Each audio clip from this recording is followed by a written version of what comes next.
Welcome to Min in the Morning. This time we'll be picking back up where we left off in the last video. In summary, it was about a failed revolution, the Ukrainian War of Independence. Ultimately, it failed due to the Bolsheviks taking over the country, and we're going to be talking about another situation where the Soviets quelled a revolution. This time, it is far from the events of the Russian Revolution and taking place in Hungary after World War II. This nation was more or less forced to join the Warsaw Pact, a defensive pact like that of NATO, and in response to NATO.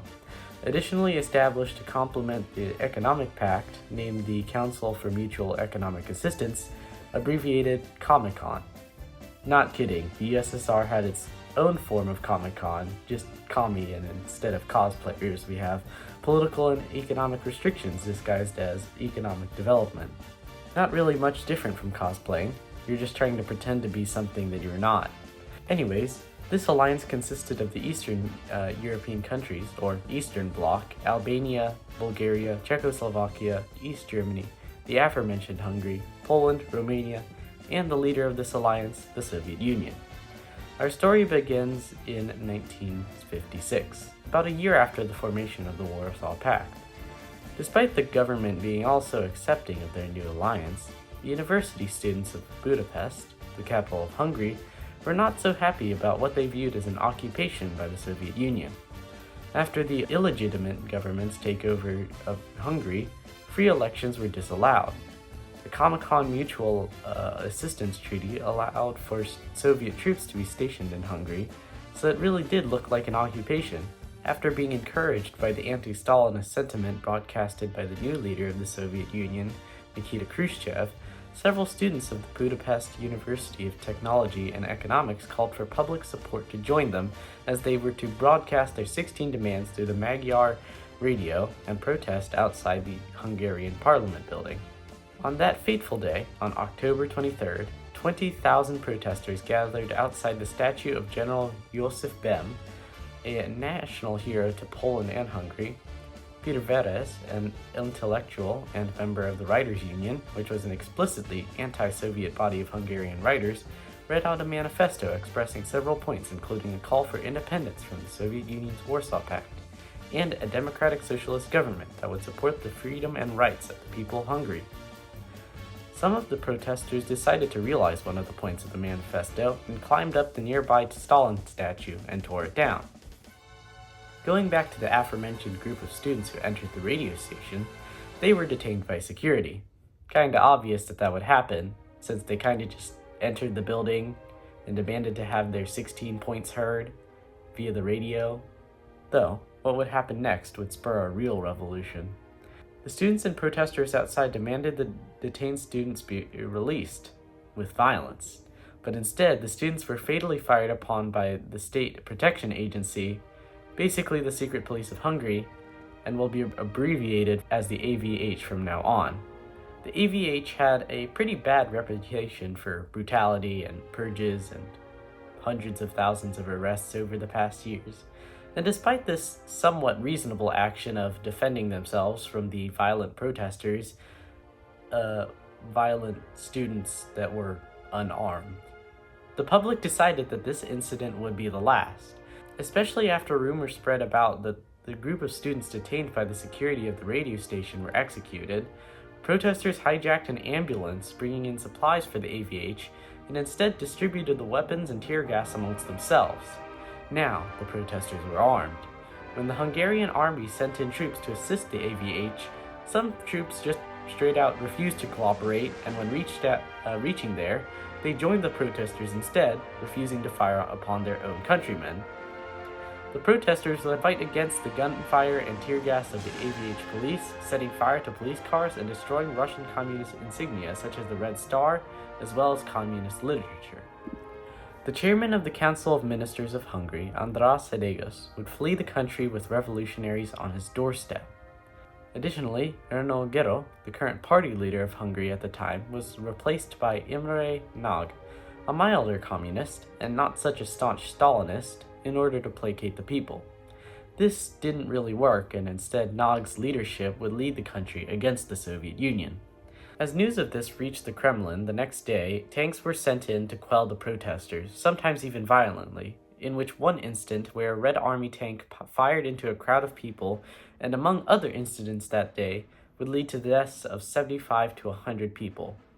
The tanks would hold crossroads or bridges to block the roads coming in and out of Budapest where revolutionaries are present. In response, the revolutionaries would barricade themselves inside Budapest. It wasn't just the Soviets that had tanks, but among the Hungarian army that switched sides to the revolutionaries was an entire armored division led by Militaire, with him being the leader of the Hungarian Revolution's military side. I'd like to also mention that his face is the definition of devious. It looks like he put a filter on his face. Bro's got that revolutionary riz. While all this was happening, workers' councils all across Hungary would call for general strikes, or a strike that resulted in the halting of all work, which resulted in the halt of the economy. These general strikes nationwide served two purposes: protesting the control of the Soviet Union over Hungary, and freeing up people to fight and protest for the revolution. Just 5 days after the fighting began, it stopped. The Hungarian people believed that the Soviet troops had left the country. The people of Hungary rejoiced in their supposed independence. An official ceasefire was announced on the 28th of October by Nagy. A lot of big things would happen in this interlude without the interference from the Soviets. Revolutionary workers' councils would begin to democratically fire and hire administrators as they see fit. Communist symbols would be burned, war memorials would be damaged, communist literature would be burned, and the remnants of the AVH were disarmed, often by force and sometimes even with the help of the local police forces. Soon after, on November 1st, Nagy officially declared Hungary's withdrawal from the Warsaw Pact in response to Soviet forces lining up on the border of Hungary. Then, the workers' councils met in Budapest and collectively agreed to end the general strike to restart the economy on November 5th, this time free from Soviet regulation. At least, that would be true if the revolution lasted that long. Things seem to be looking up for the Hungarian people. You may have just forgotten that this was a video about failed revolutions until I mentioned it.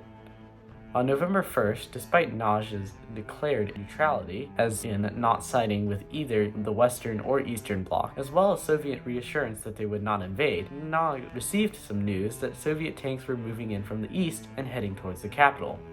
In fact, it was this declared neutrality, in part with other factors, that forced the hand of the Soviets to invade. Since Hungary was neutral, it would violate the buffer zone created by the Warsaw Pact, endangering the Soviet mainland if Hungary ever decided it didn't want to be neutral anymore. Yeah, remember those Soviet forces that were lining up on the border of Hungary? Well, now they're in Hungary. Militaire, the aforementioned tank commander and military leader of the Hungarian Revolution, was invited and led a delegation to discuss the withdrawal of Soviet forces on November 3rd. Instead of discussing how Soviet forces should exit the country, at midnight the chief of the KGB secret police, Ivan Serov, sent out a warrant for the arrest of the delegation. Militaire and his delegation eventually would be arrested and executed. While this was happening, 17 Soviet divisions surrounded the capital city of Budapest and began their assault. This was Operation Whirlwind. In the early morning of November 4th, 2 armored pushes, one from the north and one from the south along the Danube River, cut the city in half. The people, as called upon by Nagy, resisted violently, slowing the Soviet advances throughout that day. The Soviets, in response, pulled out all the stops, utilizing coordinated strikes from the Air Force, artillery, and tank infantry among the 17 divisions on the ground. János Kadar, a loyalist to the Soviets, was appointed as the leader of Hungary, and using his newfound power, called upon the Hungarian people to side with the Soviets and fight against the counter-revolutionary resistance. Kadar's words fell on deaf ears as literally next to no one in Hungary joined his side. Fighting in Budapest would continue as numerous Soviet tanks advanced along main roads, indiscriminately firing into civilian buildings as they were unable to discern which buildings revolutionaries may be hiding in. The T-54 tanks used by the Soviets first saw action here, fighting against barely armed civilians with Molotov cocktails and a few anti-tank guns. Organized fighting ended on November the 4th, that same day, with disorganized groups of rebels continuing to resist until the 11th. The last strongholds were held out in Chepel and Dunawaverosh. Dunawaverosh. Dunawaverosh. I cannot speak Hungarian names. Like, I probably butchered all those other Hungarian names. Anyways, these places were turned into rubble from bombing from the air and artillery. From the 4th to the 9th, 12 divisions, 2 armored tank regiments, and the entire Hungarian Air Force were either wiped out or disarmed. Upon the end of the fighting, 722 Soviet troops were killed, and 2,500 to 3,000 Hungarian rebels were killed. With the indiscriminate nature of the Soviet tank crews, bombs, and artillery, about 3,000 non-combatant civilians were killed. In the immediate aftermath, hundreds of thousands fled the country, many to Austria, and those who didn't flee were arrested, imprisoned, interned, or executed. The Soviets win again. Kinda. Damage control by the Soviets spouted propagandistic and often false narratives to quell support for Hungarian rebels. Western and non-aligned nations now have another reason to dislike the Soviets and use this as proof that the Soviets will quell any attempt at revolution with force to maintain the Soviet hegemony. Imre Nagy would later be tried and executed for inciting the revolution, among other revolutionary leaders. This, among other incidents, would breed the modern term tanky, a derogatory nickname for those that support the actions of the Soviet Union, and connects back to the aforementioned instances of the Soviets' use of tanks to quell revolution as both a fear tactic and an indiscriminate weapon of destruction. Well, that was the Hungarian Revolution. I might do another one of these failed revolution videos if I wanted to. This was a really short revolution, 12 days actually.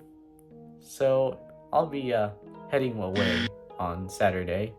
So I really wanted to get this out on Friday so I have a free day to pack and get all the stuff I need. Anyways, goodbye to all, and to all a good morning.